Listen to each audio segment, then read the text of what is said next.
Attends, c'est quoi certificat d'université en politique économique et sociale, hein, c'est ça? Voilà. Ok. Bonjour, moi c'est Laura, j'ai 34 ans, je viens de Charleroi et je suis formatrice au CEPAG depuis maintenant 1 an et demi. Je m'appelle Aimé, je suis un ancien délégué de la construction. Je m'appelle Fleurquin Dorian, je travaille dans la construction et je suis délégué depuis 8 ans. Je m'appelle Benjamin et j'ai participé au certificat d'université en politique économique et sociale organisé par le CEPAG et l'ULB. J'ai eu envie de participer à ces certificats d'université en politique économique et sociale, tout simplement parce que j'avais envie de faire un peu le point sur mes connaissances, mais aussi vraiment d'avoir des bagages supplémentaires pour développer mon esprit critique face à l'actualité politique, économique et sociale. Au début, ça fait peur quand même parce que quand on n'a jamais connu l'université ou quoi, quand on parle d'une formation ULB et tout, on a quelques réticences. Et après, quand on arrive là-bas, on est vite mis à l'aise parce qu'on se rend compte que cette formation, elle est faite vraiment pour tout le monde. Pour moi, c'était un challenge. Donc, c'était à 58 ans reprendre des études. Donc, voir si la mémoire allait encore travailler, voir si j'allais m'en sortir, comprendre et tout. C'était aussi très enrichissant d'être avec un public complètement varié, donc des délégués d'entreprise, pour certains qui n'avaient pas fait d'études, pour d'autres qui avaient déjà fait des études universitaires. D'avoir toutes ces personnes ensemble, ça amenait aussi d'autres visions par rapport à des thématiques que parfois je pensais connaître et maîtriser.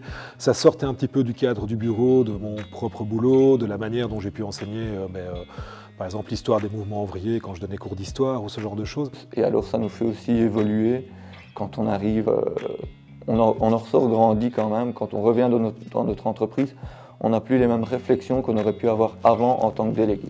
Oui, c'était une belle expérience parce que je suis arrivé d'abord dans un groupe où il y a eu des très belles rencontres, rencontres avec d'autres personnes qui venaient d'autres milieux. Et puis après, parce que pendant toute la période, enfin pendant l'année qui a couvert la formation, ça a été des sujets qui ont été très très intéressants, bien expliqués par les professeurs de l'ULB, bien expliqués par les gens du CEPAC, avec un programme qui était adapté à tout le monde. Ça s'étale sur plusieurs jours qui sont répartis sur l'année. Donc moi je l'ai suivi ici à Bruxelles, mais je sais que d'année en année on change de lieu pour que justement ça puisse tourner dans l'ensemble de la Fédération Wallonie-Bruxelles afin que le plus possible de travailleurs et travailleuses puissent la suivre. Donc c'est réparti en 4 modules différents avec des thématiques différentes. Tu as 12 jours de formation et ensuite tu as aussi 10 heures de conférences ou de séminaires à suivre dans l'endroit de ton choix. Tu peux aller au CEPAC, tu peux aller dans des assos évidemment de gauche et tu peux aussi suivre la chaire FGTB à l'ULB à Bruxelles.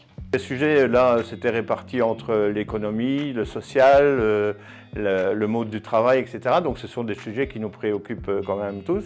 Et puis c'était des sujets qui étaient abordés d'une telle façon qu'on avait envie d'aller plus loin, on avait envie de connaître d'autres choses. Ça partait très souvent justement de ce principe d'éducation populaire qui était plutôt de partir des connaissances, des prérequis et parfois aussi des prérequis, qu'ils soient vrais ou faux d'ailleurs, du public.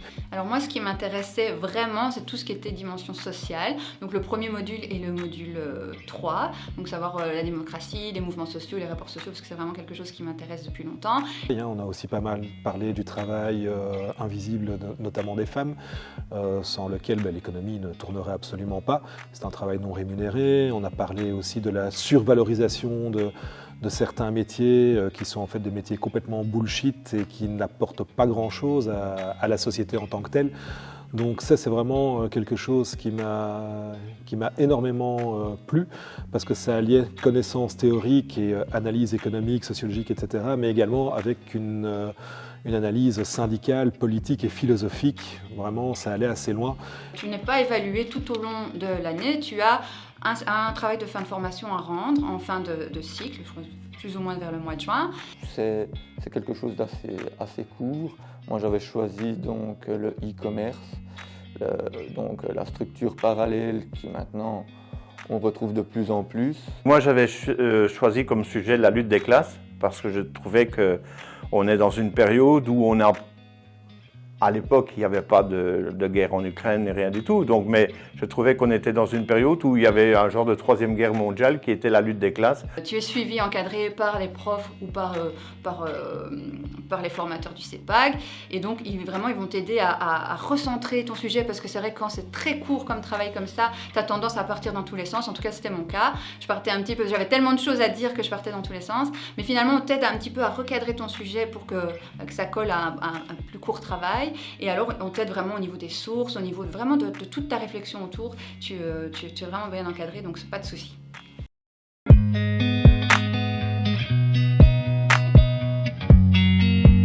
Allez, c'est parti. Donc, une question que... Oui, ça va toi ?